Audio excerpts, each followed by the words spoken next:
Lição 13. Cooperação. Você pode fazer-se acreditar que pode. Cooperação é o início de todo esforço organizado. Como foi afirmado na lição 2, Andrew Carnegie acumulou uma fortuna gigantesca graças ao esforço cooperativo de um pequeno grupo de homens. Você também pode aprender a usar esse princípio. Existem duas formas de cooperação para as quais sua atenção será direcionada nesta lição. Primeiro, a cooperação entre pessoas que se agrupam ou formam alianças com o objetivo de atingir uma determinada finalidade sob os princípios conhecidos como lei do Mastermind. Segundo, a cooperação entre a mente consciente e subconsciente, que compõe uma hipótese razoável da capacidade do homem de contatar, comunicar-se com a inteligência infinita e a ela recorrer. Para alguém que não tenha se dedicado a pensar no assunto, a hipótese anterior pode parecer irracional, mas siga a evidência de sua solidez, estude os fatos sobre os quais é baseada e tire então suas conclusões. Comecemos com uma breve revisão da constituição física do corpo. Sabemos que o corpo é percorrido por uma rede de nervos que servem de canais de comunicação entre o ego espiritual residente, que chamamos de mente, e as funções do organismo externo. Este sistema nervoso é duplo. Um sistema, conhecido como simpático,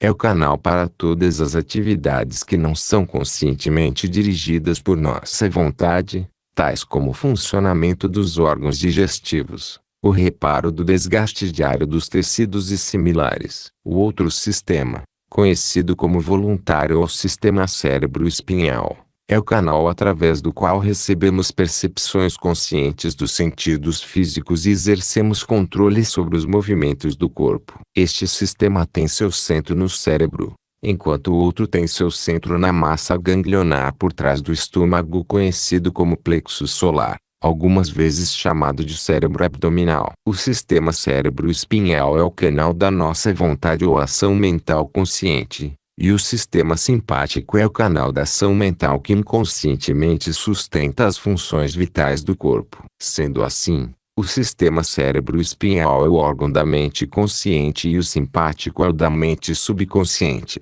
Mas a interação das mentes consciente e subconsciente requer uma interação similar entre os sistemas nervosos correspondentes e uma conexão notável fornecida pelo nervo vago. Este nervo passa pela região cerebral como parte do sistema voluntário, e com ele controlamos os órgãos vocais. Segue adiante pelo tórax, enviando ramificações para o coração e pulmões, passando pelo diafragma. Ele perde o revestimento externo que distingue os nervos do sistema voluntário e começa a identificar-se com os do sistema simpático, formando então um elo entre os dois e tornando o homem uma entidade única em termos físicos. De forma semelhante, diferentes áreas do cérebro conectam-se às atividades objetivas e subjetivas da mente. De modo geral, podemos atribuir a parte frontal do cérebro às atividades objetivas e a parte posterior às subjetivas, enquanto a porção intermediária liga-se a ambas. A faculdade intuitiva tem correspondência com a área superior do cérebro,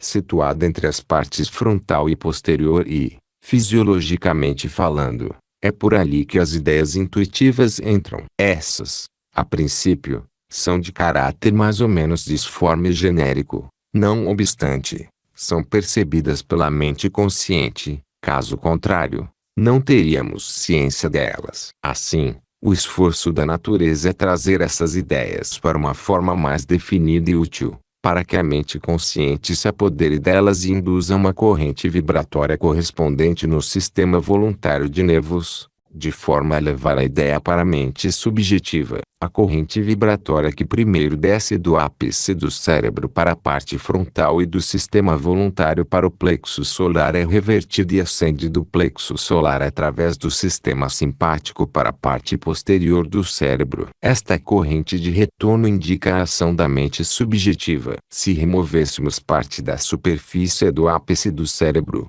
encontraríamos imediatamente abaixo dela o cinturão brilhante de substância cerebral chamada de corpo caloso. Este é o ponto de união entre subjetivo e objetivo, e, quando a corrente retorna do plexo solar para esse ponto, é reenviada para a parte objetiva do cérebro em uma nova forma adquirida por meio da silenciosa alquimia da mente subjetiva. Assim, a concepção que de início foi apenas vagamente reconhecida é reenviada para a mente objetiva em uma forma definida e útil. Então, a mente objetiva, agindo pelo cérebro frontal, área de comparação e análise passa a trabalhar sobre a ideia claramente percebida, trazendo à tona as potencialidades latentes nela.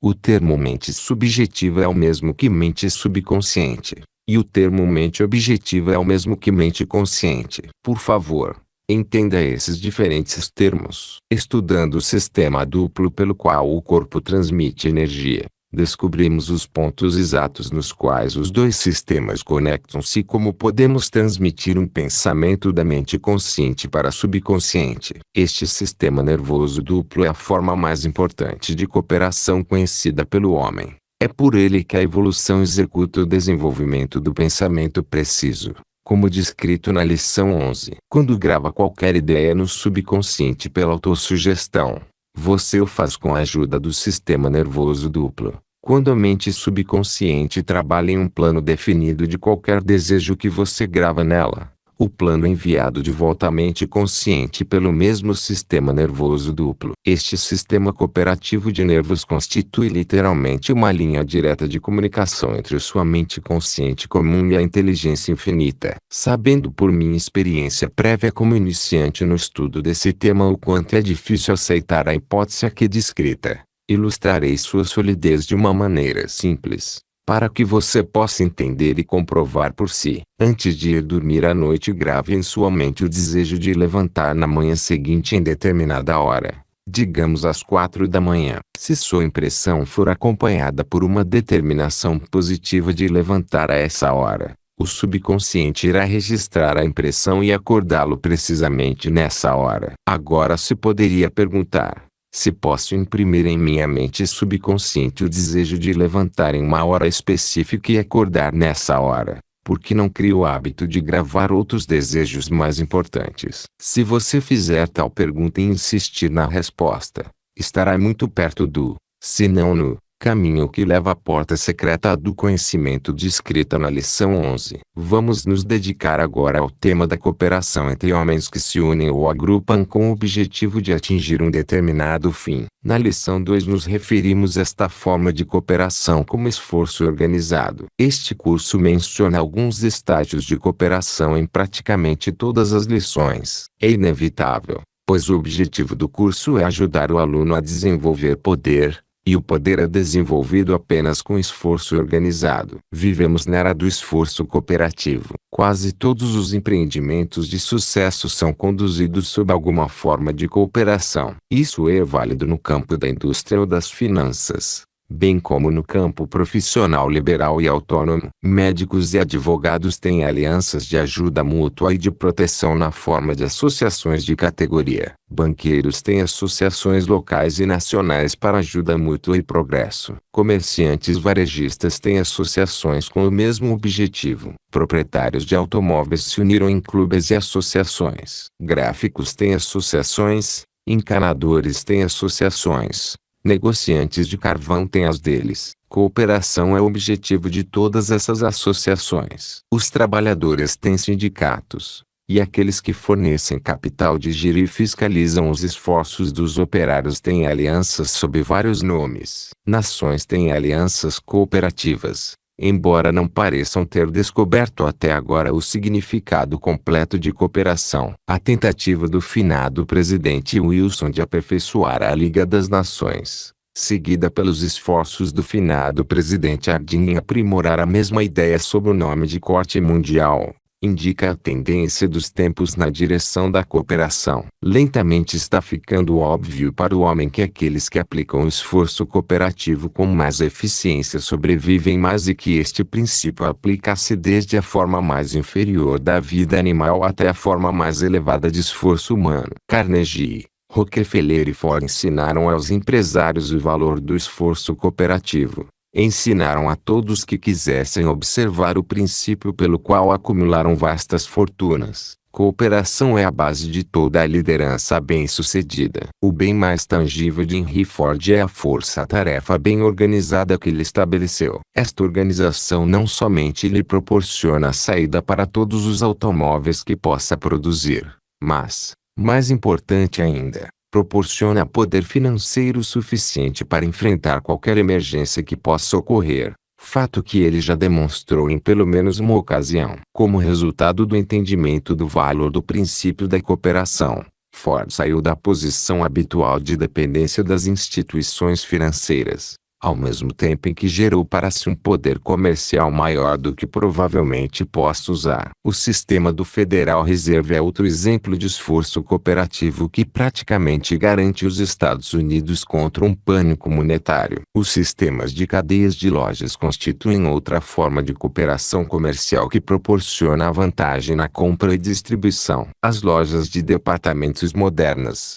que equivalem a um grupo de pequenas lojas operando sob um mesmo teto, com gerência e despesas gerais, são outro exemplo da vantagem do esforço cooperativo no campo comercial. Na lição 15 você vai observar as possibilidades do esforço cooperativo em sua forma mais elevada e ao mesmo tempo verá o importante papel que ele desempenha no desenvolvimento do poder. Como você já aprendeu, poder é esforço organizado. Os três fatores mais importantes no processo do esforço organizado são concentração, cooperação, coordenação. Como poder é desenvolvido pela cooperação? Como já vimos, poder é esforço ou energia organizados. O poder pessoal é potencializado pelo desenvolvimento, organização e coordenação das faculdades mentais. Isso pode ser alcançado pelo domínio e aplicação dos 15 princípios mais importantes deste curso. O procedimento necessário para dominar esses princípios é completamente descrito na lição 16. O desenvolvimento do poder pessoal é apenas o primeiro passo no desenvolvimento do poder potencial disponível pelo esforço aliado,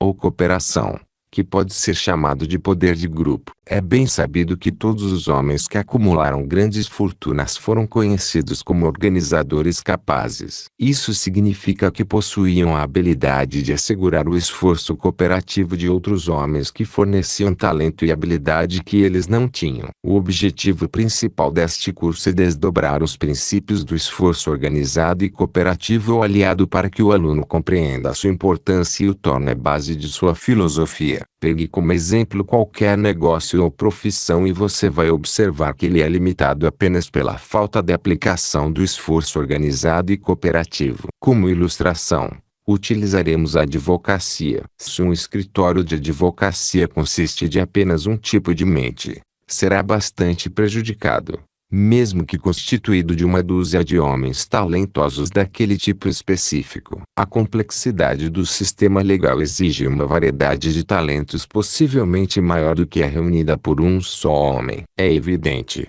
portanto, que o mero esforço organizado não é suficiente para assegurar um sucesso marcante.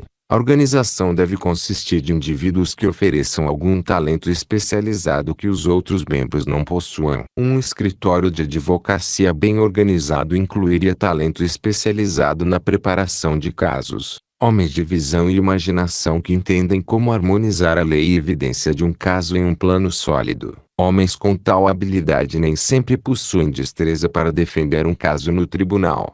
Portanto, deve haver à disposição pessoas competentes no tribunal. Continuando a análise, será visto que existem muitas classes diferentes de casos, que exigem homens de vários tipos de habilidades, especializados tanto na preparação quanto no julgamento dos processos. Um advogado que se preparou como especialista em direito corporativo pode estar despreparado para lidar com um processo criminal. Na formação de uma sociedade de advocacia, o homem que entende o princípio do esforço organizado e cooperativo deve cercar-se de talentos especializados em cada ramo do direito e dos procedimentos legais que ele pretenda praticar. O homem que não faz ideia do poder potencial desses princípios, provavelmente selecionaria seus associados pelo usual método do chute, baseando a seleção mais na personalidade ou convivência do que na consideração do tipo particular de talento em advocacia que cada um possui. O tema do esforço organizado foi tratado na lição anterior. mas é trazido de novo para indicar a necessidade de formar alianças ou organizações com indivíduos que forneçam todos os talentos que possam ser necessários para a realização do objetivo em mente. Em quase todos os empreendimentos comerciais existe uma necessidade de pelo menos 3 classes de talento: compradores, vendedores e aqueles familiarizados com finanças. Será prontamente visto que, quando essas 3 classes de homens organizam e coordenam seus esforços, eles se beneficiam com poder que nenhum deles sozinho possui. Muitos negócios fracassam porque todos os homens por trás deles são vendedores, financistas ou compradores. Por natureza, o vendedor mais capacitado é otimista, entusiástico e emocional, enquanto financistas via de regra são imperturbáveis, cautelosos e conservadores. Ambos são essenciais para o sucesso de um empreendimento comercial, mas nenhum irá se mostrar muito impactante em qualquer negócio sem a influência modificadora do outro. James J. Hill geralmente é considerado o mais eficiente construtor de ferrovias que os Estados Unidos já produziram, mas é igualmente bem sabido que não era engenheiro civil, nem construtor de pontes, nem engenheiro de locomotivas, nem engenheiro mecânico, nem químico. Embora essas classes de talento altamente especializados sejam essenciais na construção de ferrovias, Hill entendeu os princípios do esforço organizado e da cooperação. Por isso cercou-se de homens que possuíam todas essas habilidades necessárias que lhe faltavam. A loja de departamentos moderna é um exemplo esplêndido de esforço cooperativo e organizado. Cada departamento comercial está sob a gerência de alguém que entende da compra e venda dos artigos daquele setor. Por trás de todos os gerentes de departamento existe uma equipe geral constituída de especialistas em compras, vendas, finanças e gerência de unidades ou grupos de pessoas. Essa forma de esforço organizado coloca por trás de cada departamento um poder de compra e venda que aquela unidade não teria se fosse separada do grupo e tivesse que operar por si, em local isolado. Os Estados Unidos da América são uma das nações mais ricas e poderosas do mundo. Fazendo-se uma análise, vê-se que esse enorme poder surgiu do esforço cooperativo dos Estados da União. Foi com o objetivo de salvar esse poder que o imortal Lincoln decidiu apagar a linha Amazon de Chum. A salvação da União era uma preocupação muito maior para ele do que a libertação dos escravos do Sul. Não fosse assim, a atual condição dos Estados Unidos como potência entre as nações do mundo seria muito diferente. Woodrow Wilson tinha em mente esse mesmo princípio de esforço cooperativo quando criou o Plano para a Liga das Nações. Ele previu a necessidade da Liga para impedir a guerra entre nações, assim como Lincoln previu um meio de harmonizar os esforços do povo dos Estados Unidos para preservar a União. Vê-se com isso que o princípio de esforço organizado e cooperativo com o qual o indivíduo pode desenvolver poder pessoal é o mesmo princípio que deve ser empregado no desenvolvimento do poder de grupo. Andrew Carnegie dominou facilmente o setor siderúrgico durante sua ligação ativa com essa indústria porque aproveitou o princípio do esforço organizado e cooperativo, cercando-se dos homens mais altamente especializados em finanças, química, vendas, gerência, compra de matéria-prima, transportes e outros cujos serviços eram essenciais. Ele organizou seu grupo de cooperadores no que chamou de Mastermind. Qualquer grande universidade representa um excelente exemplo da necessidade de esforço organizado e cooperativo. O corpo docente é constituído de homens e mulheres de habilidades altamente especializadas, embora muito diferentes. Um departamento é presidido por especialistas em literatura, outro por especialistas em matemática, outro por especialistas em química, outro por especialistas em filosofia econômica, outro por especialistas em medicina, outro por especialistas em direito, etc. A universidade como um todo é um grupo de faculdades, cada uma dirigida por um especialista do setor, cuja eficiência é grandemente aumentada pelo esforço aliado ou cooperativo direcionado por uma única cabeça. Analise o poder, não importa onde ou em que forma ele seja encontrado, e você encontrará organização e cooperação como um dos fatores principais por trás dele. Você encontrará esses dois princípios em evidência tanto na forma mais inferior de vegetação quanto na mais sofisticada forma animal. O homem. Na costa da Noruega existe o redemoinho mais famoso e irresistível do mundo. Ao que se saiba, esse grande turbilhão incessante jamais soltou qualquer vítima envolvida em seu abraço circular de água espumante. Não menos certas de destruição são as almas desafortunadas envoltas pelo grande turbilhão da vida, para onde seguem todas que não entendem o princípio do esforço organizado e cooperativo. Vivemos em um mundo onde a lei da sobrevivência do mais apto está em evidência por toda parte. Os aptos são os que têm poder, e poder é esforço organizado. Desafortunado aquele que por ignorância ou egoísmo imagina que possa navegar pelo mar da vida na casca frágil da independência. Tal pessoa vai descobrir que existem turbilhões mais perigosos que qualquer turbilhão de águas hostis. Todas as leis naturais e todos os planos são baseados em esforço cooperativo harmonioso. Como todos que atingiram altas posições no mundo descobriram, onde quer que as pessoas estejam engajadas em combate hostil, não importa de qual natureza ou a causa, pode-se observar um desses turbilhões nas proximidades, à espera aos combatentes. O sucesso na vida não pode ser alcançado exceto por esforço pacífico, harmonioso e cooperativo. O sucesso tampouco pode ser alcançado de forma solitária ou individual. Ainda que um homem viva como eremita na natureza, longe de todos os sinais de civilização, ele depende de forças externas para existir. Quanto mais ele se torna parte da civilização, mais dependente do esforço cooperativo fica. Quer um homem se sustente com trabalho diário ou com os juros da fortuna que acumulou, ele irá sustentar-se com menos oposição mediante a cooperação amigável com outros. Além disso, o homem cuja filosofia é baseada em cooperação ao invés de competição não apenas irá adquirir os bens de necessidade e os luxos da vida com menos esforço, como irá aproveitar uma recompensa extra de felicidade que outros nunca irão experimentar. Fortunas adquiridas pelo esforço corporativo não infligem cicatrizes nos corações de seus donos, coisa que não se pode dizer de fortunas adquiridas por métodos conflitantes e competitivos que beiram a extorsão. A acumulação de riqueza material, seja de artigos de necessidade ou luxos, consome a maior parte do tempo em nossa luta terrena. Se não podemos mudar essa tendência materialista da natureza humana, podemos pelo menos mudar o método de busca, adotando a cooperação. A cooperação oferece uma recompensa dupla,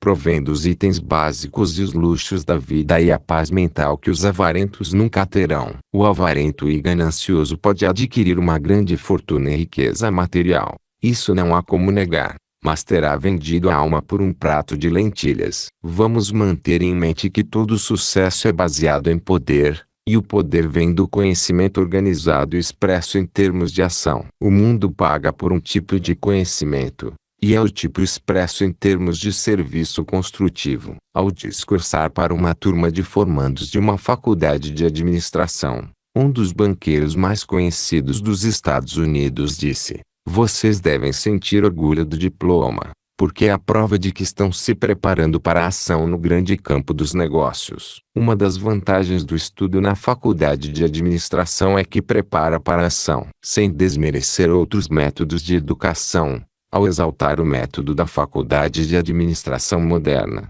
lembro de dizer que existem algumas faculdades nas quais a maioria dos alunos são preparados para praticamente tudo, com exceção da ação. Vocês chegaram à faculdade de administração com um único objetivo em vista: aprender a prestar um serviço e ganhar a vida. A última moda em roupas é de pouco interesse para vocês, porque estão se preparando para um trabalho no qual as roupas da última moda não terão importância. Vocês não chegaram aqui para aprender como servir chá em uma festa à tarde ou se tornar mestres em fingir afabilidade enquanto no íntimo sentem inveja daqueles que vestem roupas chiques e dirigem carros caros. Vocês vieram aqui para aprender a trabalhar. Na turma de formandos para a qual esse homem falava havia 13 rapazes tão pobres que mal tinham dinheiro suficiente para pagar os estudos. Alguns pagavam a faculdade trabalhando antes e depois das aulas. Isso foi há 25 anos. No último verão,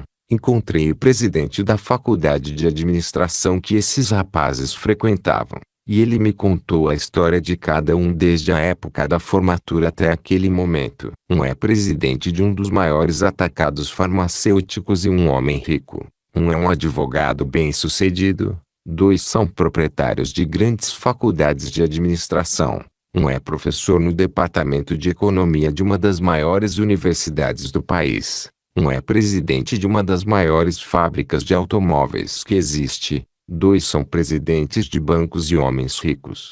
Um é proprietário de uma grande loja de departamentos. Um é vice-presidente de um dos grandes sistemas ferroviários do país. Um é um bem-estabelecido contador público certificado. Um está morto. E o 13º está compilando este livro sobre as leis do sucesso. 11 sucessos de uma turma de 13 rapazes não é um mau registro, obtido graças ao espírito de ação desenvolvido na faculdade de administração. Não é a escolaridade que você tem que conta, é a extensão em que expressa o que aprendeu na escola por meio de ação bem organizada e direcionada com inteligência. De maneira nenhuma eu desprezaria a educação superior, mas ofereceria esperança e encorajamento àqueles que não tiveram tal educação, contanto que expressem o que sabem, por pouco que seja, em ação intensa, ao longo de linhas construtivas. Um dos maiores presidentes que já ocupou a Casa Branca teve pouca escolaridade,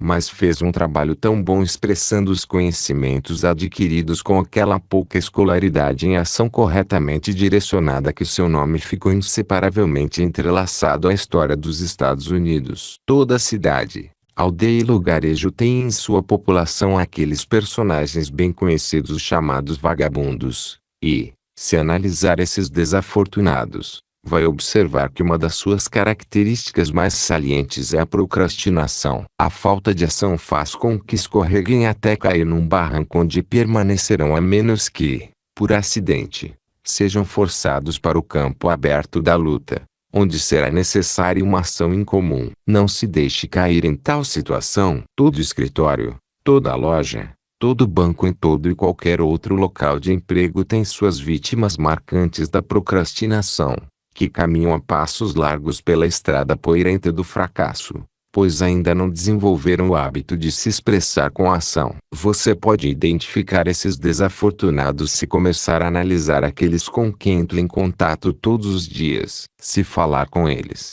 vai observar que construíram uma falsa filosofia, algo da seguinte natureza: estou fazendo tudo que sou pago para fazer, e estou me virando. Sim, estão se virando, mas isso é tudo o que estão fazendo. Alguns anos atrás, numa época em que a mão de obra era escassa e os salários extraordinariamente altos, observei dúzias de homens capacitados descansando nos parques de Chicago, sem fazer nada. Fiquei curioso para saber que tipo de álibi eles poderiam oferecer para sua conduta. Então certa tarde entrevistei 7 deles. Com a ajuda de um suprimento generoso de cigarros e charutos, comprei a confiança daqueles que entrevistei e assim obtive uma visão íntima de sua filosofia. Todos deram a mesmíssima razão para estarem ali: sem emprego, o mundo não me dá uma chance. Ponto. Os pontos de exclamação são meus. Pense nisso. O mundo não dá uma chance. É claro que o mundo não daria uma chance. O mundo nunca dá chance a ninguém. O homem que quer uma chance deve criá-la com ação. Mas, se esperar que alguém a entregue em uma bandeja de prata, ficará desapontado. Temo que essa desculpa de que o mundo não dá uma chance seja bastante prevalente e suspeito fortemente que seja uma das causas mais comuns da pobreza e do fracasso. O 7º homem que entrevistei naquela tarde proveitosa era um tipo incomum em termos da boa aparência física. Estava deitado na grama, adormecido, com um jornal sobre o rosto. Quando levantei o jornal de seu rosto, ele estendeu o braço, tirou o jornal das minhas mãos, colocou de volta no rosto e voltou a dormir. Então usei uma pequena estratégia, removendo o jornal e o colocando atrás de mim, onde ele não podia pegar. Aí o homem sentou-se no chão e o entrevistei. Aquele camarada era formado em duas das grandes universidades do leste, com mestrado em uma e doutorado em outra. Sua história era patética. Ele tivera um emprego atrás do outro, mas o empregador ou algum colega sempre pegava no pé. Ele não havia conseguido fazê-los ver o valor de seus cursos na faculdade. Não lhe davam uma chance. Ali estava um homem que poderia estar na gerência de uma grande empresa, ou ser uma figura importante em alguma profissão se não tivesse construído sua casa sobre as areias da procrastinação e se agarrado à falsa crença de que o mundo deveria pagá-lo pelo que ele sabia. Por sorte, a maioria dos formados nas faculdades não constrói fundações tão inconsistentes, pois nenhuma faculdade da Terra pode coroar com sucesso o homem que tenta cobrar pelo que sabe ao invés de por aquilo que pode fazer com o que sabe. O homem a quem me referi era de uma das famílias mais conhecidas da Virgínia. Seus ancestrais haviam desembarcado do Mayflower. Ele arqueou os ombros para trás, bateu no peito com o punho e disse: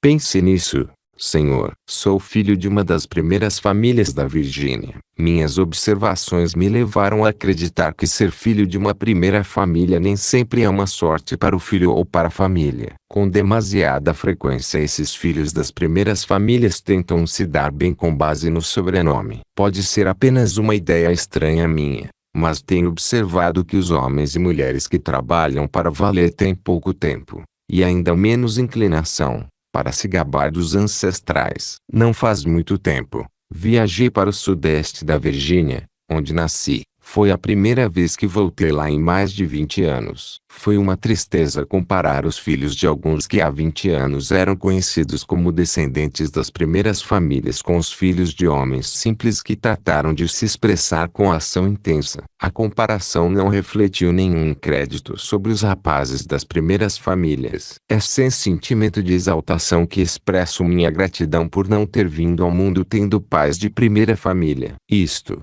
é claro, não foi uma questão de escolha, e, caso tivesse sido, talvez eu selecionasse pais de primeira família. Não faz muito tempo, fui convidado para dar uma palestra em Boston, Massachusetts. Após terminar meu trabalho, uma comitê de recepção se voluntariou para me mostrar os pontos turísticos da cidade, incluindo uma viagem a Cambridge, onde visitamos a Universidade de Harvard. Lá observei muitos filhos de primeiras famílias, alguns equipados com Packards. 20 anos antes eu teria sentido orgulho de ser aluno de Harvard com um Packard, mas o efeito esclarecedor da maturidade me levou à conclusão de que, se eu tivesse o privilégio de ter ido para Harvard, teria me saído igualmente bem sem a ajuda de um Packard. Reparei em alguns rapazes de Harvard que não tinham Packards. Estavam trabalhando como garçons em um restaurante que fui, pelo que pude ver. Não estavam perdendo nada de valor por não possuir um Packard, nem pareciam sofrer pela comparação com aqueles que podiam ostentar as posses dos pais de primeira família. Nada disso é uma reflexão sobre Harvard, uma das melhores universidades do mundo, nem sobre as primeiras famílias que mandaram os filhos para lá. Ao contrário, pretende ser um encorajamento para os desafortunados que, como eu, têm pouco e sabem pouco, mas expressam o pouco que sabem em termos construtivos e ação útil. A psicologia da inação é um dos principais motivos para algumas cidades estarem morrendo. Pegue a cidade X, por exemplo. Você vai reconhecer a cidade pela descrição, se está familiarizado com esta parte do país. As leis azuis, de cunho religioso, fecharam todos os restaurantes no domingo. Os trens devem diminuir a velocidade quando passam pela cidade. Sinais chamativos de não pise na grama estão afixados no parque. Regulamentos municipais desfavoráveis de uma forma ou outra enxotaram as melhores indústrias para outras cidades. As evidências de repressão estão por toda parte. Nas ruas, as pessoas mostram sinais de repressão no rosto, no comportamento e no caminhar. A psicologia de massa da cidade é negativa. No momento em que se desce na estação de trem, essa atmosfera negativa se torna depressivamente óbvia e faz com que se queira pegar o próximo trem e partir. O lugar lembra um cemitério, E as pessoas parecem fantasmas ambulantes. Elas não registram sinais de ação. Os balanços das instituições bancárias refletem o estado mental negativo de inatividade. As lojas refletem o mesmo nas vitrines e rosto dos vendedores. Entrei em uma dessas lojas para comprar um par de meias. Uma moça com rolinhos no cabelo que poderia ter sido uma melindrosa se não fosse tão preguiçosa jogou uma caixa de meias no balcão. Quando peguei a caixa, olhei a meia e exibi um ar de desaprovação no rosto. Ela bocejou languidamente. São as melhores que você vai conseguir nesse lixo. Lixo. Ela deveria ser vidente, pois lixo era a palavra que estava na minha mente antes de ela falar. A loja me lembrou um depósito de lixo. A cidade me lembrou o mesmo. Senti aquela coisa entrando no meu sangue. A psicologia negativa das pessoas estava realmente me atingindo e me pegando. O Maine não é o único estado assolado com cidades como esta que descrevi. Eu poderia citar outros, mas posso querer entrar para a política algum dia. Portanto, deixarei que você faça a sua análise e comparação entre as cidades que estão vivas e ativas e aquelas que estão morrendo vagarosamente por inatividade. Sei de algumas empresas que estão no mesmo estado de inatividade, mas omitirei nomes. Você provavelmente também conhece algumas. Há muitos anos, Franca Vanderlip, um dos mais conhecidos e capacitados banqueiros dos Estados Unidos, foi trabalhar para o National City Bank de Nova York. Seu salário ficou acima da média desde o início porque ele era competente e tinha um histórico de realizações que faziam dele um homem valioso. Vanderlip foi instalado em um escritório particular mobiliado com uma fina mesa de mogno e uma grande cadeira. Em cima da mesa havia um botão elétrico conectado à mesa da secretária na antessala. O primeiro dia se passou sem que chegasse trabalho à sua mesa. O segundo, o terceiro e o quarto dia se passaram sem trabalho. Ninguém o procurou ou falou nada para ele. No final da semana, ele começou a ficar inquieto. Homens de ação sempre se inquietam quando não há trabalho em vista. Na semana seguinte, Vanderlip foi até o gabinete do presidente e disse: "Olha aqui, você está me pagando um grande salário, não está me dando nada para fazer. E isso está me dando nos nervos." O presidente ergueu o olhar com um brilho animado nos olhos argutos. "Estive pensando", prosseguiu Vanderlip, "sentado aqui sem nada para fazer, em um plano para aumentar os negócios desse banco." O presidente assegurou que pensamento e planos eram valiosos e pediu que Vanderlip falasse. "Pensei em um plano que dará ao banco o benefício de minha experiência com títulos. Proponho criar um departamento de títulos e anunciá-lo como uma característica do nosso banco", disse Vanderlip. "O quê? Esse banco fazer propaganda?" indagou o presidente. "Por quê? Nunca anunciamos desde que começamos nossos negócios. Conseguimos nos dar bem sem isso." "Bem, agora você começará a fazer propaganda", disse Vanderlip. "E a primeira coisa que anunciará é o novo departamento de títulos que planejei." Vanderlip venceu. Homens de ação geralmente vencem. Essa é uma das suas características distintas. O National City Bank também ganhou, porque aquela reunião deu início a uma das campanhas publicitárias contínuas mais lucrativas já feitas por um banco, tendo como resultado o National City Bank tornar-se uma das instituições financeiras mais poderosas dos Estados Unidos. Houve outros resultados também dignos de se comentar. Entre eles, o resultado de que Vanderlip cresceu com o banco, como homens de ação geralmente crescem em qualquer coisa que ajudem a construir, até que por fim tornou-se o presidente da grande casa bancária. Na lição sobre imaginação você aprendeu como recombinar velhas ideias em novos planos, mas, não importa o quanto seus planos sejam práticos, serão inúteis se não forem expressos com ação. Sonhar e ter visões da pessoa que você deseja ser ou da condição da vida que deseja obter é admirável desde que você transforme os sonhos e visões em realidade mediante ação intensiva. Existem homens que sonham, mas não fazem mais do que isso. Existem outros que pegam a visão dos sonhadores e a traduzem em pedra, mármore, música, bons livros, ferrovias e barcos a vapor. Existem outros ainda que sonham e transformam esses sonhos em realidade. Eles são do tipo que sonha e faz. Existe uma razão psicológica e também econômica para você cultivar o hábito da ação intensiva. Seu corpo é constituído de bilhões de pequenas células altamente sensíveis e dóceis à influência de sua mente. Se sua mente é do tipo letárgica, inativa, as células de seu corpo tornam-se preguiçosas e inativas também. Assim como a água de uma lagoa parada fica impura e insalubre,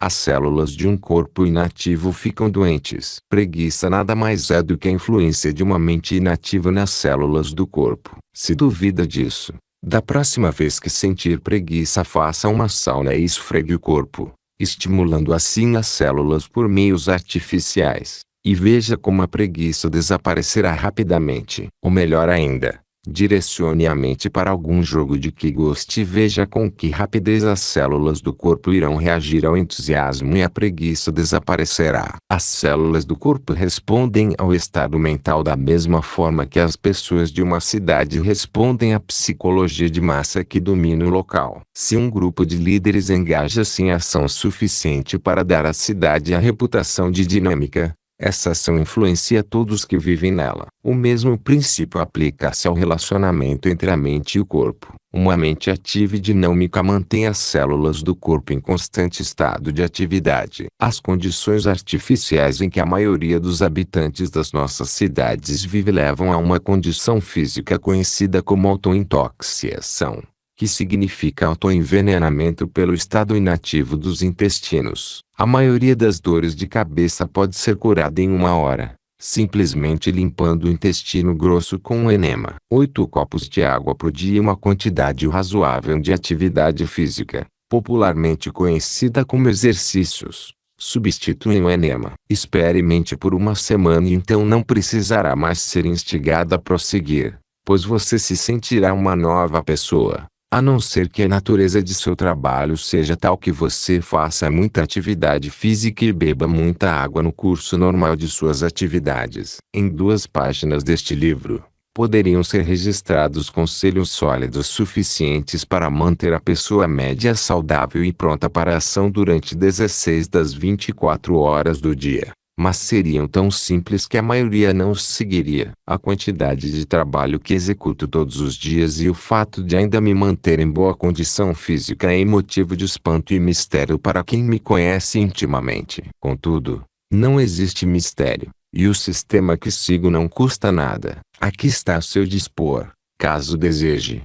Primeiro, bebo um copo de água quente quando me levanto pela manhã, antes de tomar café. Segundo, meu desejum contém pães de trigo integral e farelo, cereais matinais, frutas, ovos fervidos de vez em quando e café. No almoço, como vegetais, de qualquer tipo, pão de trigo integral e um copo de leite. No jantar, um bife bem cozido 1 ou 2 vezes na semana, vegetais, especialmente alface, e café. Terceiro, caminho em média 16 km por dia, 8 para ir e 8 para voltar, usando esse período para meditação e pensamento. Talvez o hábito de pensar seja tão valioso como construtor da saúde quanto a caminhada. Quarto, deito atravessado em uma cadeira de assento plano, com as costas retas e a maior parte do peso descansando sobre a lombar, a cabeça e os braços completamente relaxados, até que quase toquem o chão. Isto dá à energia nervosa do meu corpo uma oportunidade de se equilibrar e distribuir adequadamente. 10 minutos nessa posição aliviam por completo os sinais de fadiga, não importa o quanto eu esteja cansado. Quinto, faça um enema pelo menos 1 vez a cada 10 dias e com mais frequência caso sinta necessidade, usando água um pouco abaixo da temperatura corporal com 1 colher de sopa de sal, apoiado sobre o peito e os joelhos. Sexto, toma uma ducha quente, seguida imediatamente de ducha fria, todos os dias, em geral pela manhã, ao levantar. Faço essas coisas simples por mim. A Mãe Natureza cuida de todo o resto necessário para a minha saúde. Nunca é demais enfatizar a importância de manter os intestinos limpos. pois é bem sabido que os habitantes das cidades hoje em dia estão literalmente se envenenando quase à morte por negligenciar a limpeza dos intestinos com água. Você não deve esperar até ficar constipado para fazer um enema. Quando chega ao estágio de constipação, você está praticamente doente, e o alívio imediato é absolutamente essencial. Mas, se prestar atenção em si regularmente, assim como faz com a limpeza externa do corpo, você nunca será incomodado pelos muitos problemas trazidos pela constipação. Por mais de 15 anos, não houve uma semana em que eu não tivesse dor de cabeça. Geralmente eu tomava uma dose de aspirina e obtinha alívio temporário. Eu estava sofrendo de autointoxicação, mas não sabia, uma vez que não estava constipado. Quando descobri qual era meu problema, fiz duas coisas, e recomendo ambas a você. Larguei a aspirina e diminuí o consumo diário de comida quase que pela metade. Só tenho uma coisa a dizer sobre a aspirina, uma coisa que aqueles que lucram com sua venda não irão gostar: ela não oferece cura permanente para a dor de cabeça. Tudo que ela faz pode ser comparado a cortar o fio do telégrafo quando o operador está usando a linha para solicitar ajuda aos bombeiros para salvar o prédio em chamas onde ele está. A aspirina corta ou amortece a comunicação nervosa do estômago ou da região do intestino onde a autointoxicação está derramando veneno no sangue para o cérebro, que é onde o efeito desse veneno registra o chamado na forma de dor intensa. Cortar a linha do telégrafo pela qual é feito o chamado para os bombeiros não apaga o fogo. Também não se remove a causa da dor de cabeça amortecendo com uma dose de aspirina a linha nervosa que registra o pedido de ajuda por meio da dor. Você não pode ser uma pessoa de ação caso negligência a saúde física até a autointoxicação tomar conta de seu cérebro e sová-lo em uma massa inoperante assemelhada a uma bola de betume. Tampouco pode ser uma pessoa de ação se come a habitual mistura desvitalizada chamada pão branco que tem todo o valor alimentício removido, e 2 vezes mais carne do que seu sistema pode digerir e descartar de forma apropriada. Você não pode ser uma pessoa de ação se corre para o frasco de comprimidos toda vez que tem ou imagina ter uma dor, ou se engole um comprimido de aspirina toda vez que seu intestino apela a seu cérebro por um pouco de água e uma colher de sopa de sal para fins de limpeza. Você não pode ser uma pessoa de ação se come demais e se exercita de menos. Você não pode ser uma pessoa de ação se lê bulas de remédios e começa a se imaginar doente,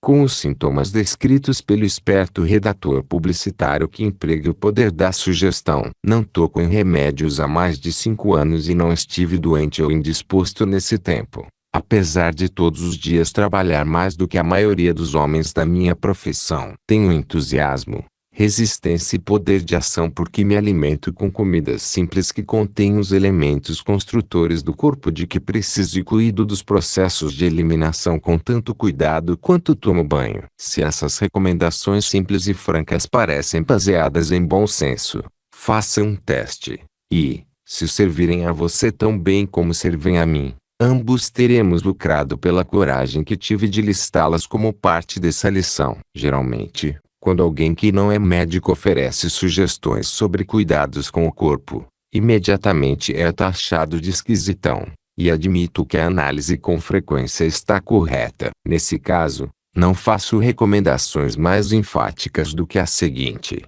experimente um enema da próxima vez que tiver dor de cabeça e, se alguma das outras sugestões lhe agradam, teste até concluir se funciona ou não. Antes de mudar de assunto, talvez eu deva explicar que deve-se usar água morna no enema porque ela faz com que os músculos do intestino se contraiam, o que, por sua vez, força a saída do material venenoso pelos poros do revestimento mucoso. Isso exercita os músculos, desenvolvendo-os de tal forma que por fim eles fazem seu trabalho de forma natural, sem a ajuda do enema. Um enema com água quente é muito prejudicial porque relaxa os músculos intestinais, fazendo com que parem de funcionar de vez com o tempo, produzindo o que é comumente chamado de hábito do enema. Com as devidas desculpas a meus amigos médicos, osteopatas, quiropráticos e outros agentes de saúde, Irei agora convidá-la a voltar ao tema dessa lição, sobre o qual não pode haver conflito de opinião quanto à solidez do meu conselho. Existe outro inimigo que você deve conquistar antes de que possa se tornar uma pessoa de ação: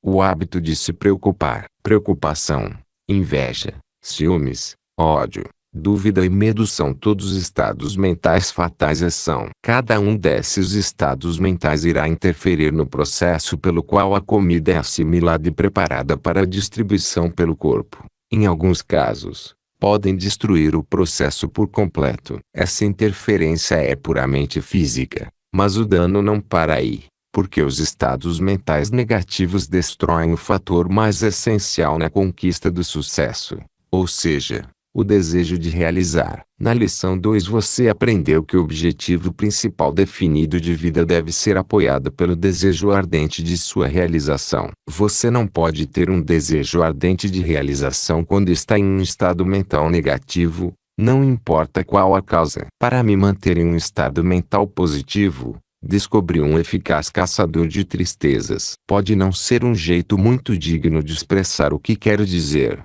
mas, visto que o assunto desta lição é ação e não dignidade, vai servir. O caçador de tristezas a que me refiro é uma gargalhada. Quando me sinto irritado ou inclinado a brigar com alguém por algo que não vale a pena, sei que preciso do meu caçador de tristezas. Vou para algum lugar onde não irei perturbar ninguém e dou uma boa gargalhada. Se não consigo achar nada muito engraçado para rir, simplesmente forço uma gargalhada. O efeito é o mesmo. 5 minutos desse tipo de exercício mental e físico, pois é ambos, estimula a ação livre de tendências negativas. Não aceite minha palavra, experimente. Não faz muito tempo, ouvi um registro de fonógrafo chamado, se bem me lembro, Tila Ging Foal, o tolo risonho, que deveria ficar à disposição de todos cuja dignidade proíbe soltar uma gargalhada para o bem da saúde. O registro era tudo que o nome sugere. Foi feito por um homem e uma mulher.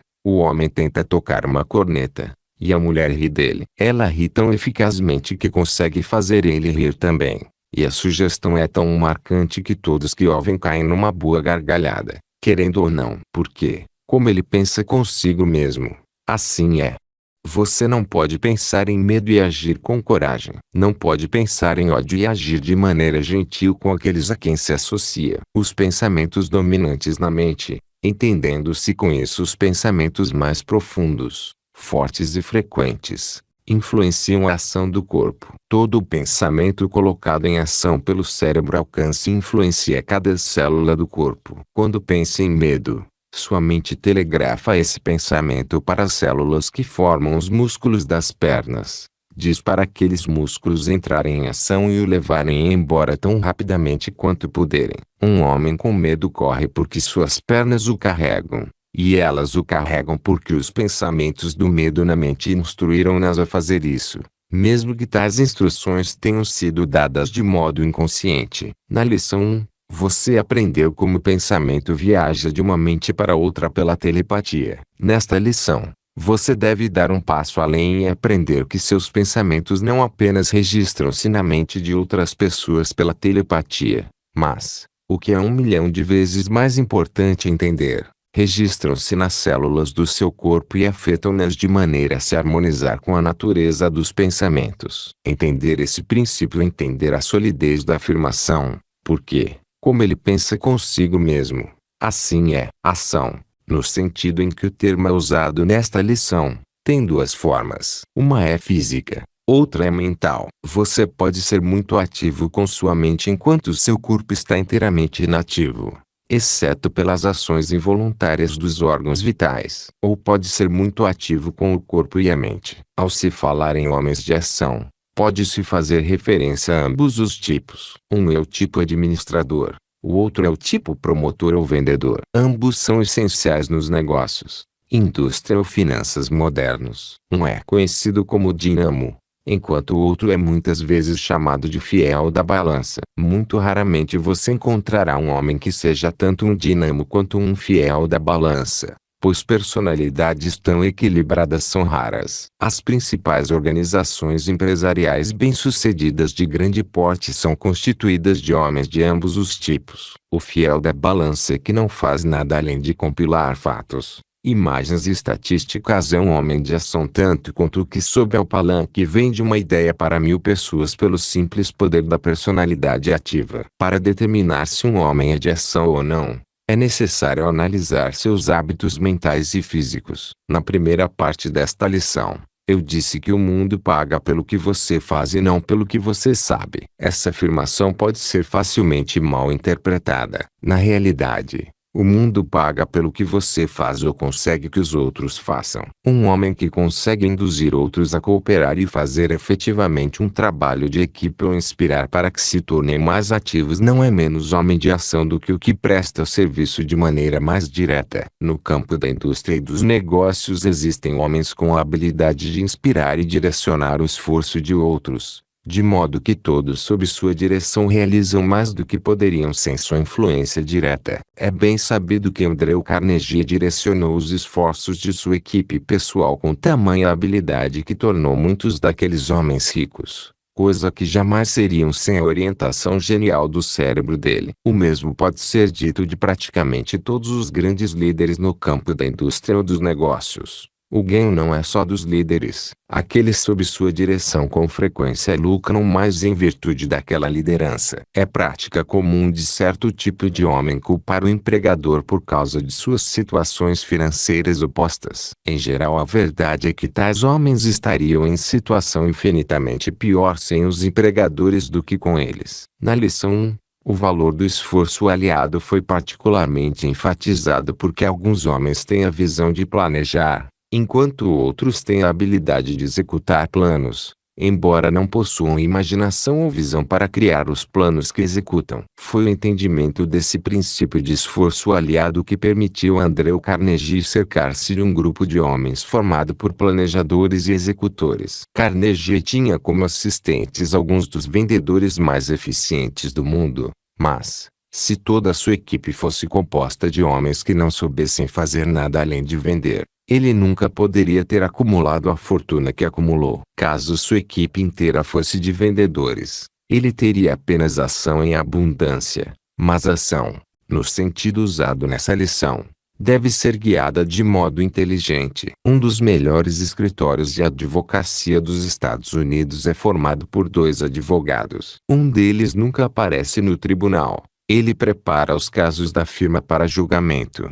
O outro vai ao tribunal e os defende. Ambos são homens de muita ação, mas expressam isso de forma diferente. Existe tanta ação na preparação quanto na execução da maioria das atividades. Ao encontrar seu lugar no mundo, você deve se analisar e descobrir se é um dínamo ou um fiel da balança e selecionar um objetivo principal definido que se harmonize com sua habilidade inata. Se está em um negócio com outros, deve analisá-los, assim como a si mesmo, e empenhar-se para garantir que cada pessoa assuma o papel que mais combine com seu temperamento e aptidão inata. Colocando de outra forma, as pessoas podem ser classificadas sob 2 títulos: promotoras e administradoras. O tipo promotor é um vendedor capaz de um organizador. O tipo administrador é um excelente conservador de ativos depois que estes foram acumulados. Coloque o tipo administrador a cargo de um conjunto de livros e ele ficará feliz.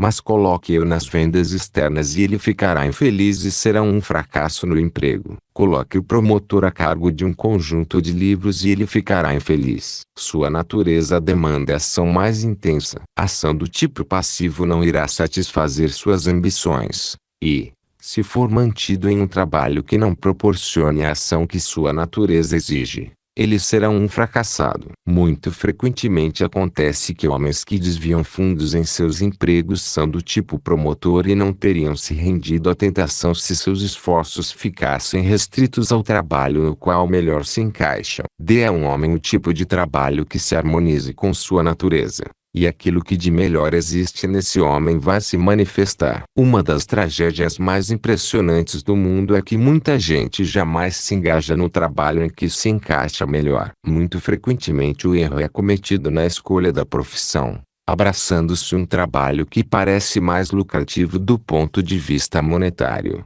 sem considerar aptidão inata. Se apenas dinheiro trouxesse sucesso, esse procedimento estaria correto, mas sucesso na forma mais elevada e mais nobre requer a paz de espírito, a satisfação e a felicidade experimentadas somente por quem encontrou o trabalho de que mais gosta. O objetivo principal deste curso é ajudá-lo a se analisar e determinar qual sua melhor aptidão inata é a mais adequada. Você deve fazer essa análise estudando cuidadosamente o gráfico que acompanha a lição antes de selecionar o objetivo principal definido. Chegamos agora à discussão do princípio pelo qual a ação pode ser desenvolvida. Entender como se tornar ativo exige entender como não procrastinar. Estas sugestões darão as instruções necessárias. Primeiro, adquira o hábito de fazer todo dia as tarefas mais desagradáveis primeiro. Esse procedimento será difícil no começo, mas depois você sentirá orgulho de se lançar primeiro nas partes mais duras e indesejáveis do trabalho. Segundo,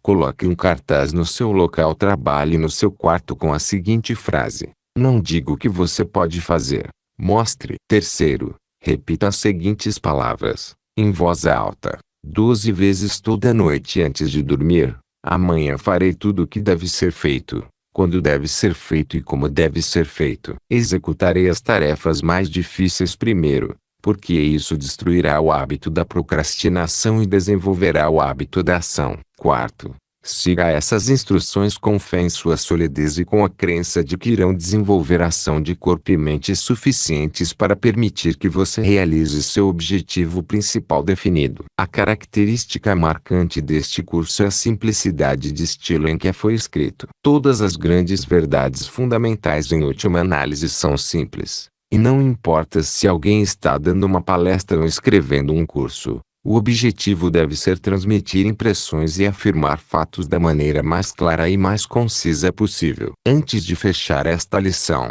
permita-me voltar ao que foi dito sobre o valor da gargalhada como estímulo saudável para a ação e acrescentar a afirmação de que cantar produz o mesmo efeito e em alguns casos é preferível a gargalhar. Billy Sunday é um dos pregadores mais dinâmicos e ativos do mundo. Ainda assim, dizem que seus sermões perderiam muito da efetividade não fosse o efeito psicológico das canções nos serviços. É bem sabido que o exército da Alemanha foi vencedor no início e muito depois do início da Primeira Guerra Mundial, e dizem que isso deve-se em muito ao fato de que era um exército cantante. Aí vieram os soldados americanos da infantaria, e eles também cantavam. Por trás da cantoria havia uma fé inabalável na causa pela qual lutavam. Logo os alemães começaram a desistir de cantar, e a maré da guerra começou a virar contra eles. Se frequentar a igreja não fosse recomendável por nenhuma outra coisa exceto o efeito psicológico das canções,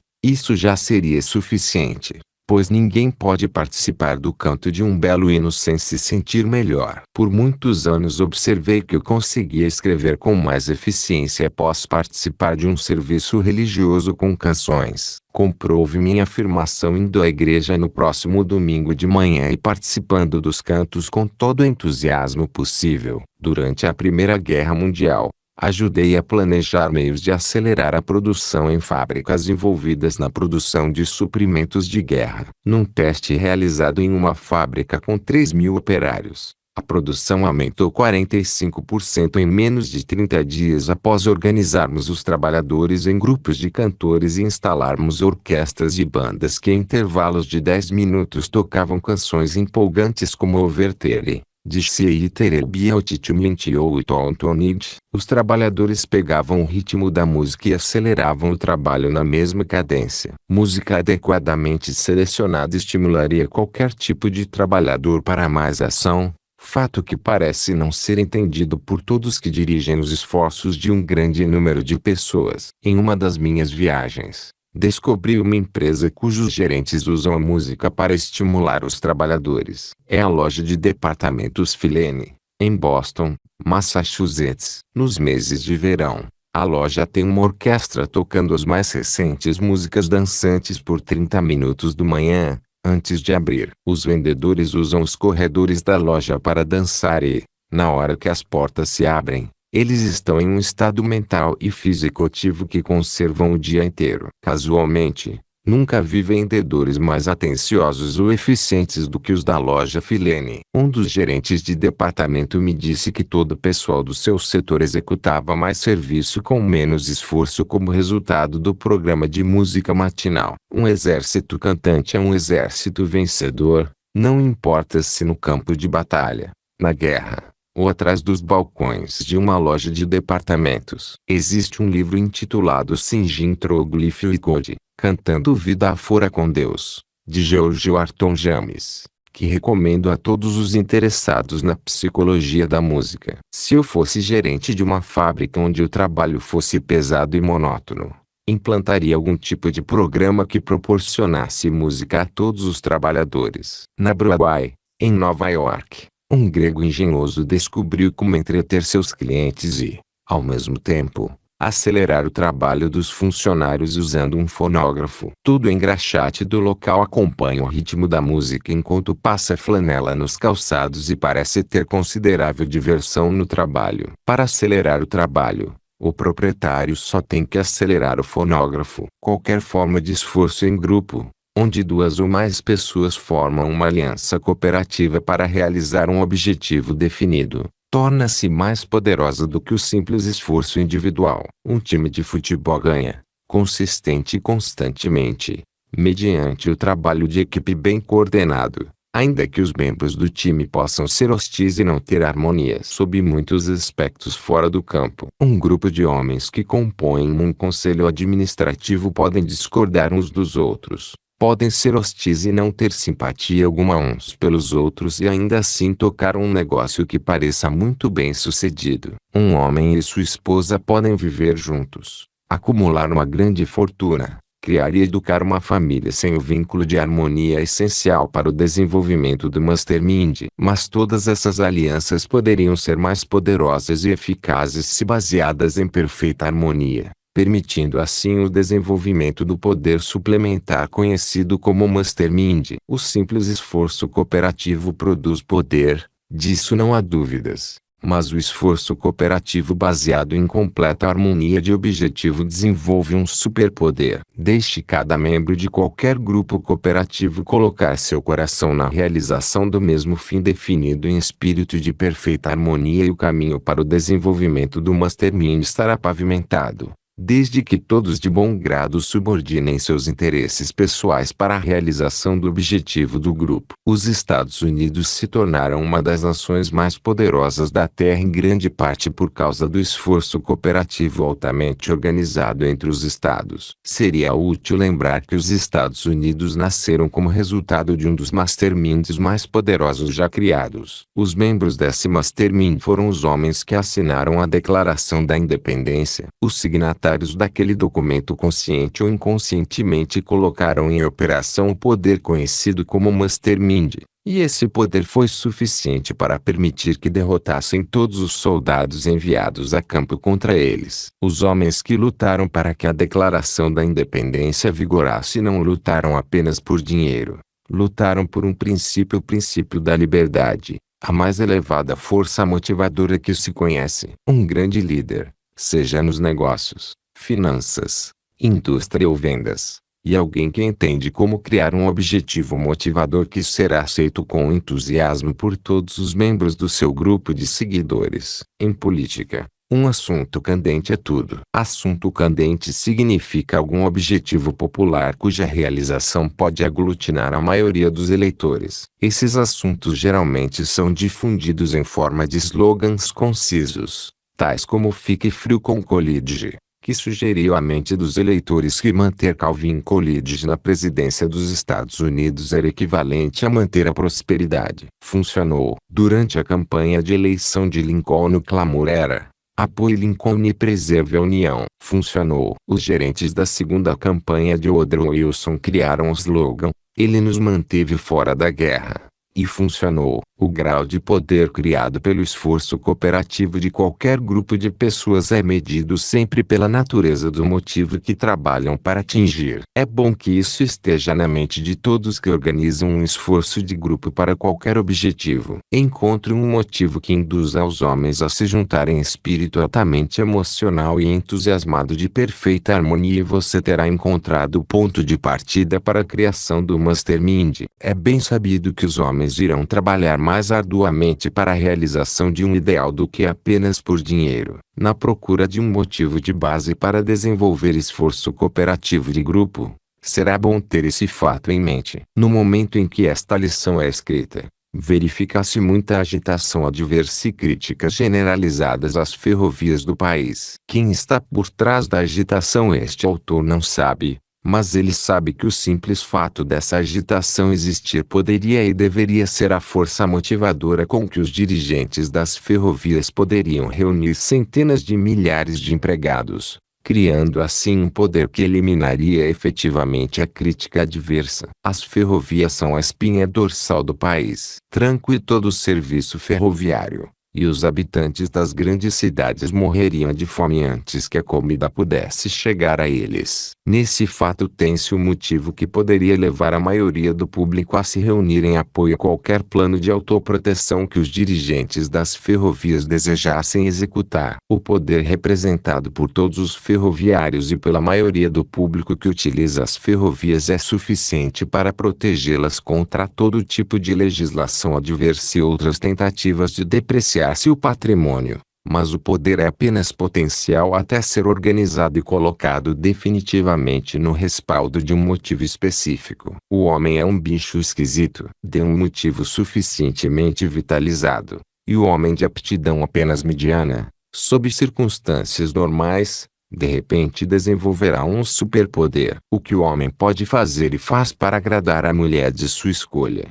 desde que a mulher saiba como estimulá-lo à ação, sempre foi uma fonte de admiração para os estudiosos da mente humana. Existem três forças motivacionais principais a que o homem reage em praticamente todos os esforços. São elas: 1. O motivo da autopreservação. 2. O motivo do contato sexual. 3. O motivo do poder financeiro e social. Em termos mais concisos, os principais motivos que impelem os homens à ação são dinheiro, sexo e autopreservação. Líderes em busca de uma força motivadora para assegurar a ação dos seguidores podem encontrá-la sob uma ou mais dessas três classificações. Como você observou, esta lição está intimamente relacionada às lições 1 e 2, que abordam o Mastermind. É possível grupos funcionarem de modo cooperativo sem criar um Mastermind, como, por exemplo, quando as pessoas cooperam apenas por necessidade, sem ter o espírito de harmonia como base dos esforços. Esse tipo de cooperação pode produzir poder considerável, mas não é nada comparado ao que é possível quando cada pessoa subordina seu interesse individual e coordena seus esforços com todos os membros da aliança em perfeita harmonia. O grau em que as pessoas podem ser induzidas a cooperar em harmonia depende da força motivadora que impele a ação. A perfeita harmonia é essencial para a criação de um Mastermind. Só pode ser obtida quando a força motivadora de um grupo é suficiente para fazer com que cada membro esqueça completamente de seus interesses pessoais e trabalhe para o bem do grupo ou para atingir algum objetivo idealista,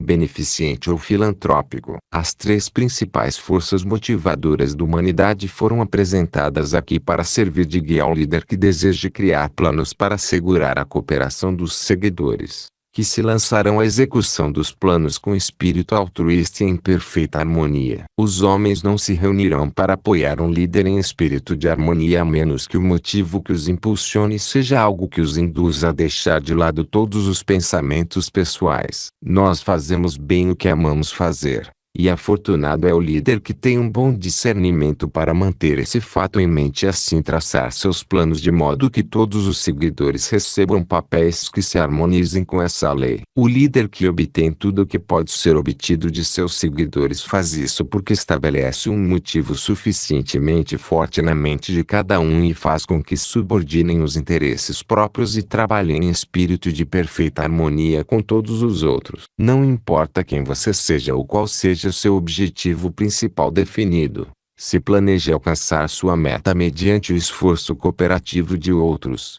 Deve estabelecer na mente daqueles cuja cooperação você busca um motivo forte o suficiente para assegurar a cooperação completa, indivisa e altruísta, pois assim estará respaldando seus planos com o poder do Mastermind. Você agora está pronto para se dedicar à lição 14, que ensinará a gerar capital de giro a partir de enganos, erros e fracassos que você experimentou e também a lucrar com os erros e fracassos dos outros. Após ler a lição 14, o presidente de um dos maiores sistemas ferroviários dos Estados Unidos disse que ela traz uma sugestão que, entendida, permitirá a qualquer um tornar-se mestre no campo de trabalho escolhido. Por razões que ficarão claras para você após a leitura, a próxima lição é a favorita do autor do curso, seu exército permanente. Uma visita ao autor depois da lição. Estes 15 soldados chamam-se: objetivo principal definido,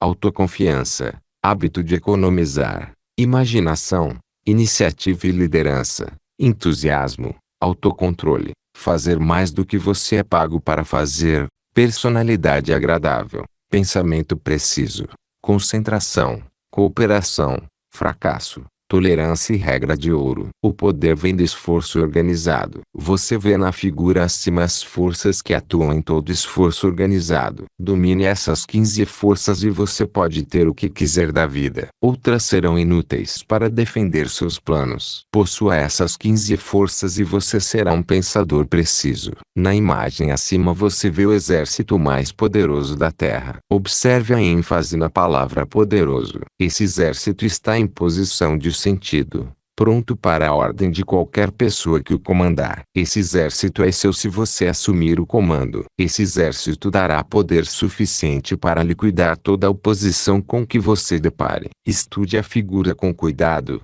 A seguir, faça um inventário e descubra de quantos desses soldados você precisa. Se você é uma pessoa normal, você cobiça sucesso material. Sucesso e poder sempre são encontrados juntos. Você não pode ter certeza do sucesso a menos que tenha poder. Você não pode ter poder a menos que o desenvolva com as 15 qualidades essenciais. Cada uma dessas 15 qualidades pode ser comparada ao comandante de um regimento de soldados. Desenvolva essas qualidades em sua mente e você terá poder. O mais importante dos 15 comandantes desse exército é o objetivo definido. Sem a ajuda de um objetivo definido, o restante do exército seria inútil. Descubra o mais cedo possível qual seu maior objetivo de vida. Enquanto não fizer isso, você não passa de um perdido, um sujeito a ser controlado por qualquer vento de circunstância que sopre em sua direção. Milhões de pessoas passam pela vida sem saber o que querem. Todas têm um objetivo,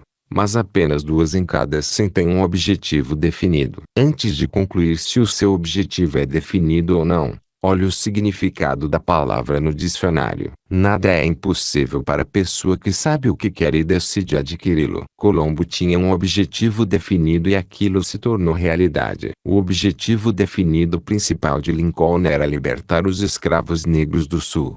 E ele transformou esse objetivo em realidade. O objetivo principal de Roosevelt no primeiro mandato era construir o Canal do Panamá. Ele viveu para ver o objetivo realizado. O objetivo definido de Henry Ford era fabricar o automóvel popular de melhor preço do mundo. Esse objetivo, apoiado pela persistência, fez dele o homem mais poderoso da Terra. O objetivo definido de Luther Burbank era melhorar a vida das plantas. Tal objetivo possibilitou o cultivo de comida suficiente para alimentar o mundo inteiro em 10 milhas quadradas de terra. Há 20 anos, Edwin C. Barnes estabeleceu um objetivo definido em sua mente. Esse objetivo era se tornar sócio de negócios de Thomas A. Edison. Na época em que escolheu o objetivo, Barnes não tinha qualificações que dessem direito a uma parceria com o maior inventor do mundo. Apesar da desvantagem, ele tornou-se sócio do grande Edison. Há 5 anos, ele se aposentou com mais dinheiro do que precisa ou pode usar. Riqueza acumulada em parceria com Edison. Nada é impossível para o homem com um objetivo definido. Oportunidade, capital, cooperação de outros homens e todas as demais coisas essenciais para o sucesso gravitam para o homem que sabe o que quer. Vitalize sua mente com um objetivo definido, e ela imediatamente se torna um ímã que atrai tudo que se harmoniza com o objetivo. James J. Yo, o grande construtor de ferrovias, era um operador de telégrafo mal pago. Além disso, havia chegado aos 40 anos de idade e ainda dedilhava no telégrafo sem qualquer sinal de sucesso. Então, algo importante aconteceu. Importante para eu e para o povo dos Estados Unidos. Ele estabeleceu o objetivo definido de construir uma ferrovia cruzando o grande deserto do Oeste. Sem reputação, sem capital, sem encorajamento de outros, James J. Yo conseguiu o capital e construiu o maior de todos os sistemas ferroviários dos Estados Unidos. Franklin Watt era um caixa de loja mal pago. Em sua mente, viu uma cadeia inédita de lojas especializadas em artigos de 5 e 10 centavos. Essa cadeia de lojas se tornou seu objetivo definido. Ele fez o objetivo se tornar realidade e, com isso, fez mais milhões do que poderia usar. Cyrus H. Curtis selecionou como objetivo definido publicar a maior revista do mundo. Começando com nada além do nome Saturday Evening Post e oposição de amigos e conselheiros que disseram que não dava para fazer, ele transformou o objetivo em realidade. Martin W. Littleton é o advogado mais bem pago do mundo. Dizem que não aceita honorários abaixo de $50.000. Até os 12 anos. Ele nunca havia entrado em uma escola. Littleton foi ouvir um advogado defender um assassino. O discurso o impressionou tanto que ele agarrou a mão do pai e disse: "Algum dia eu serei o melhor advogado dos Estados Unidos e farei discursos como o desse homem." Bem provável um jovem montanhês ignorante se tornar um grande advogado. Alguém poderia dizer: mas lembre-se de que nada é impossível para o homem que sabe o que quer e decide consegui-lo. Estude cada um dos 15 soldados mostrados no comando do exército na ilustração no começo deste trecho. Lembre-se, enquanto olha para a figura, que nenhum desses soldados é poderoso o suficiente para assegurar o sucesso sozinho. Remova um único deles, e o exército inteiro enfraquecido. O homem poderoso é aquele que desenvolveu em sua mente todas as 15 qualidades representadas pelos 15 comandantes mostrados na figura. Antes de ter poder, você deve ter um objetivo definido, deve ter autoconfiança para respaldar o objetivo, deve ter iniciativa e liderança com as quais exercitar a autoconfiança, deve ter imaginação para criar o objetivo definido, criar os planos para transformar o objetivo em realidade e colocar os planos em ação. Você deve misturar entusiasmo em sua ação, ou ela será insípida e sem ímpeto. Você deve exercitar o autocontrole. Você deve adquirir o hábito de fazer mais do que é pago para fazer. Você deve cultivar uma personalidade agradável. Você deve adquirir o hábito de economizar. Você deve se tornar um pensador preciso.